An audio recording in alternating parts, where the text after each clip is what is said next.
The box office numbers for Disney's Snow White have finally been revealed, and they are even lower than the modest estimates many entertainment analysts were already predicting, including Disney's own reported numbers. And if one can believe it, the very expensive film actually came in lower than what was reported Sunday morning. Let's talk about Disney's princess problems here on That Park Place. Let's talk about the thing that everybody on the internet wants to talk about. Hopefully we can put this travesty to bed one more time. In 100 years, since 1937, people are still talking about Snow White. But the Snow White live-action remake, I think we got a couple of weeks tops before we have to forget about this one. Notwithstanding the fact that we will still, a year from November, probably be getting the final figures on this. Snow White scrapes up a measly $12 million in opening day box office. Could have worse opening weekend than The Marvels and Dumbo. Spoiler alert, it did.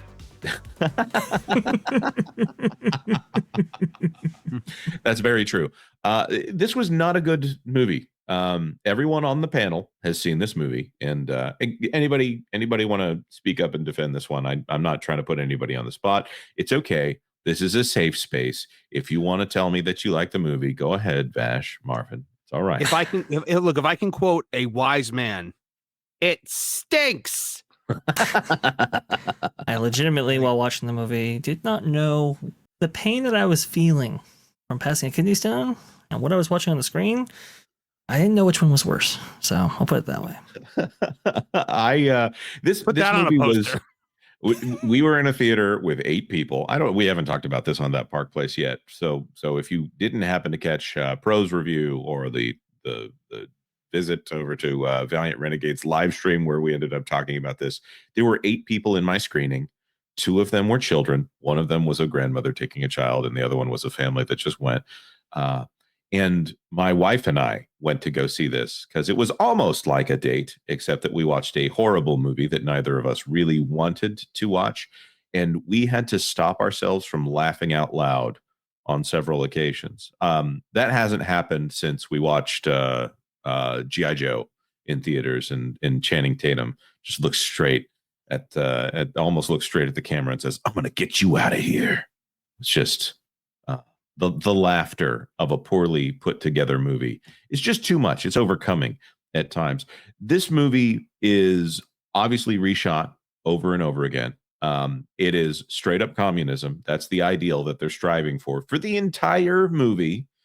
Rachel Zegler is charmless in her role as Snow White. She does have a singing voice, although it doesn't really play into whether or not the movie is good. It's not Snow White's singing voice. I think I said in my review on That Park Place, she is a Broadway diva who did not get the job description here. Snow White is supposed to have a voice that is so gentle and heavenly that it encourages the birds themselves to sing along. Rachel Zegler just screams everything. She would have been a better Elphaba than Cynthia Erivo in Wicked, but she is not a good Snow White. She would have also been a better evil queen. There are hints of that in this movie, by the way. There are a couple of scenes where the haircut is a little bit different, and I think these are, I'm just guessing, these are more of the original characterization of Snow White, where there's a little bit more give and take with the prince, and she's not acting like she's going to be in a relationship with him. Princess Problems is one of those scenes, and yes. One of the princess problems being that it sounds like he's on an Owl City album. That's an auto-tune joke for those of you who don't know the song Fireflies. I mean, heavy auto-tune on many of these Broadway caliber actors and actresses here. Gal Gadot also uses auto-tune. Well, she doesn't use it. The Disney company puts it on whatever she's singing there. She wasn't great. I'll say. I'm sorry. I wanted to like her in this movie. I really did. I was like, I would love to come out here and be like, well, Gal Gadot tried. Gosh darn it, she's terrible. She's Tommy Lee Jones in Batman Forever levels of bad. Oh, she is real bad. Her what is a musical number? That's got to be one of the worst things I've ever Well, seen. how about the fact that they took the transformation of the evil queen into the hag and they turned it into a reprise of that number instead of one of the most iconic Disney villain scenes of all time with a thunderbolt to mix it well, a gust of wind to fan my hate. Like the lines were there for you already and they were iconic. Yeah. Such a good scene. You know, I think the problem with the evil queen in this is, first of all, Gal Gadot, whatever. She's fine in the role. There's not a real problem with the way she does it, other than it's very flat. She kind of chews the scenery a little bit, but she doesn't go full evil in this. She threatens to put someone in a dungeon. That's about as much. She also tries to put a hit out on Snow White twice, actually. I don't know why, but both times it's the only black guy in the vicinity. She tries to get him to kill Snow White, and it's two different black guys, by the way. It's just strange that such a race conscious company would make that same error twice. Well, it's DEI hiring. She wasn't going to hire a white guy to do it. Not under my watch. Not under my watch. We are equal opportunists here. What a weird movie. The weird thing about that, though, Jonas, when you think about it, is okay. She makes the apple with the description that, hey, True Love's kiss could, resurrect her, so to speak. Okay, fine. This is after, though, she takes the locket from what is it? Not the prince, but Andrew Burnap's character, whatever that happens to be, not Prince, Rebel, or whatever. So she knows that they're in love, which is very different from the original 1937 animation, in which the queen did not know that Snow White was in love. So it's just very weird, strange moves in this movie. And I will bring this up as well, because I didn't actually know this at the time, but discovered this later on. I was like, wait a minute. The prince, or Andrew Burnap, not Prince, kisses Snow White. Now, it's not the greatest kiss, folks. It's kind of on the cheek, a little sloppy, and it's not well shot. But yes, in fact, she does wake up from True Love's kiss. But I was like, wait a minute. He didn't get permission. In fact, he did. If we go over to the lyrics for "A hand beats a hand," oh, you remember that song, don't you? No, not. I literally forget this song. Someone would have to hum a few bars for me to remember this one, because it all just kind of blends together. It's a hand. That song right there. I'm pretty sure it goes, "And at last I've seen the light." Well, because he looks every like song, Rider. Every song in this movie that they've added sounds like it's a song from something else. Yes. Yes, it does. And none of those things being Snow White. If you look at the lyrics of this song in particular, it says, "But if there's a world where you wake me, promise to wake me with a kiss." So he got permission just like 15 minutes ago. So people don't necessarily remember that. Oh, because this is the one where they interrupt the dancing. Oh man, this was another laugh out loud moment where she's like spinning and it's in slow motion and everything is CGI. Another hint that it was fully reshot for this moment, because Disney will take something that exists and then edit it all okay. Of course, also there's the fact that there's 7 bandits that are totally not supposed to be the 7 dwarves, but there happens to be 7 of them, and they have 3 lines for the entire film spread across all 7 of them. This movie, we will be hearing for years. Someone will slip and say, "Oh, well, I was hired on at this point. It was right when this production was wrapping," and we will then know, oh, okay. So like Martin Kleba, not signed on to this film, I'm sure, until 2024. Again, I think they announced this one in 2021. Or this, sorry, I'm going to say 2023 on that one, because that's when the first dwarf picture showed up. And then, of course, there's David Greenbaum, who became the head of live action for Disney at the end of last year. And I'm going to say he also asked for reshoots. So it's going to be a trailing year before we find out just how much money they spent on this. Right now, we're talking about a $270 million budget, and that is not including more than a year of production on this, perhaps 2 years at this point. So This $12 million opening, my guess of $350 million for the entire run of this thing. I think we're probably there. Also, something I want to throw in here, and Marvin, you probably did cover this in some form on the website, but Deadline was the first to report on this study that was done by Intelligence to try to figure out if it was a right wing, left wing thing, or red areas versus blue areas, politically speaking. And no, it was not a right or left wing thing. The demographics for this movie match what the standard demographics are. They're just on a low level. Overrepresentation by Latinos, I should say, on this, which, if you follow the way that movie demographics go, there is a baseline of Latino and Hispanic people that just always show up to the movies. So if a bunch of white people don't go see it, you're going to see overrepresentation by Latinos. Why? Because there's a baseline of Latinos that just go to see everything. It's just kind of a funny quirk of the demographics. So if there are 10 people that always go see movies, and there are 90 people who might not go see movies, and you'll have 100 people going to see movies, and 10% will be Latino.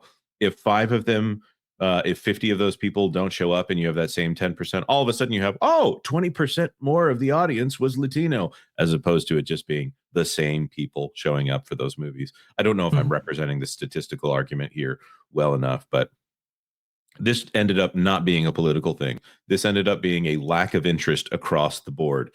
Perhaps it was that Rachel Zegler successfully alienated everyone from every walk of life except for Rachel Zegler fans. I don't know.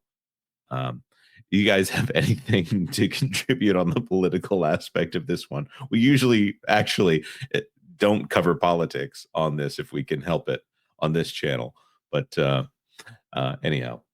There are Rachel Zegler fans? That's got to be the epitome of there are dozens of us. Dozens! Well, they show up when I tweet anything online, even if it's not insulting to Rachel Zegler. We do have a great breakdown of that specific article from Deadline at that Park Place. There it is. There. That goes into all of that. If you're looking for more coverage on this specific aspect of this movie here, I will say, regarding the box office and everything like that, yeah, she really did just unbelievable damage to this. And again, I think it's across party lines. So when Rachel Zegler disparaged the original movie, well, that includes people from both sides for sure. And obviously she disparaged half of the electorate later on, so that's no good. And then, but Gal Gadot and her controversies, which shouldn't be controversial, associated with this whole thing. You know, that's also a big thing that people really hooked on to, which is really unfortunate. Go ahead, Marvin. The media hooked onto that. The reason why it's an apples to oranges situation is because Gal Gadot spoke about her heritage and her homeland and offered her support of Israel on her own time at the ADL, whereas Rachel Zegler injected her politics into posts that were directly promoting Snow White.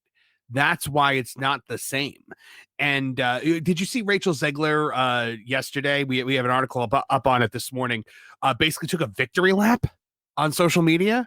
She was like, #1 movie in the world, and then instantly disabled comments. She did. That's like saying tallest magical creature. Sheer hubris. The nice way to refer to it, tallest kindergartner. There you go. Well, you know what? With the if there is a trying to think of how I was about to put that, it is not it doesn't reflect well on Snow White that it's the #1 movie in the world. It is an own on the box office in the state of Hollywood right now. Right, because the previous week was one of the worst box office takes in the history of the movie business. Mm-hmm. There you go. That's the post right there. Well, look at that. Now she's happy to have that photo out there. Yeah. Yeah, well, and she disabled comments immedately. I would too. Going film for $10. How much of the $12 million was Disney purchased tickets? That's a really good question. I think we're going to see that in the second week a lot more than in the first week, because they have a a prints and ads budget that's probably in the $200 million range. I'm seeing a lot of Snow White advertisement personally. Here, maybe it's that they know that I like the original, which I think is kind of backfiring on them, honestly. If Disney were to take 10 million off of that budget and put it towards the box office, it would make a difference. By the way, that was 12 million for the opening day. I just want to make that clear. They made like 88 million globally, which is still an abysmal figure, but they at least made more money when we're talking about the global weekend box office. Less than 1 million in China. Very, very bad. And they like communism over there. They do. You would have thought that they would have eaten this up. Nope. Well, China's whole thing now is to run their own movies and have them outperform American movies because it makes them look better. And Yep, agreed. And I still haven't seen Niza 2 or Niza 1 for that matter. I think Niza 1 is on YouTube. Miravita for $4.99. And what is that message? To be a strong woman, you have to date a thief? Great. So there are two things going on here in the movie. I think the first one is that it's supposed to be that she lives this life in the castle, and then she meets this revolutionary who is a thief, who is calling towards the ideals that they used to have, fighting on behalf of her father, who is, of course, dead at some point. And it's supposed to be a communist monarchy, which, that sounds impractical, but in actuality, that's kind of what happens. There's someone at the top who, the pigs are walking, to use the Animal Farm reference. Well, no, it's not that the pigs want to eat the apples. It's that the apples promote brain function. Therefore, the pigs need to eat the apples so that they are free to govern the animal farm. It's champagne socialism. Exactly. So, somebody's going to end up at the top and being well taken care of in all this. The thief just ends up being some stupid guy. There's one scene where he gives her a little bit of trouble, but for the most part, they're tacking on this romance, which is so poorly played. They just have each other just kind of acting doe-eyed. It's weird. My favorite part with their love story was when he literally takes an arrow for her, and in the next scene, she's just like, "Oh, he's such a jerk." And the dwarf, one of the dirty hippies, is like, "Are you kidding me? Like the man took a bolt of an arrow for you." He only thinks and about she was himself. like, "Oh, you're right. I love him now." Kanan Barnes, member for 2 months. Hey, Kanan, I hope you're doing well today. Cruella is a good movie too. Can't change my mind. Hey, you can like some of the live action remakes are not bad. And I think that Cinderella, the Kenneth Branagh Cinderella starring Lily James and Haley Atwell. Yeah. That one is only moved up in my estimation after watching Snow White. So Oof. We didn't know how good we had it. Jungle Book is still the best one. Chuck E. Cheese Ranch. She meets Aladdin stealing bread for himself and his monkey. There's a lot in this movie that is just taken from other things. Also, she ends up falling in a river, which I think is supposed to be the reason that she loses her headband. But it looks like it cost many millions of dollars of CGI. She ends up in the middle of this scene where she's surrounded by, it turns out, animals, and she feeds the deer bread. That bread looks, like any other bread, except for the fact that she just got out of a river. So how in the world does she have a fully formed piece of bread? This movie makes no sense on any level. Like CinemaSins will go through it, and honest trailers will go through it and tear it apart. My favorite was when the evil queen keeps sending her men out into the forest to find Snow White, and they can't find her at the dwarf's cottage. And then she transforms and just beelines to the dwarf's cottage. Despite the fact that she is now an old woman. And not a scary looking old woman, just old. Yeah, somebody was like, "Oh, well, it's the vulture that leads to them." I'm like, well, why didn't she send the vulture with the soldiers? Yeah. Man, much more direct way to solve this problem if you have a map quest to the dwarves' cottage. Yeah, everyone, if you want the Snow White experience, do yourself a favor and go watch the original. It's a masterpiece. It's great, and appreciate how good we used to have it with the Disney company. Thanks for watching That Park Plays News. For more information, consider checking out www.thatparkplace.com. And don't forget to subscribe, share, like, and send this out on your favorite social media account.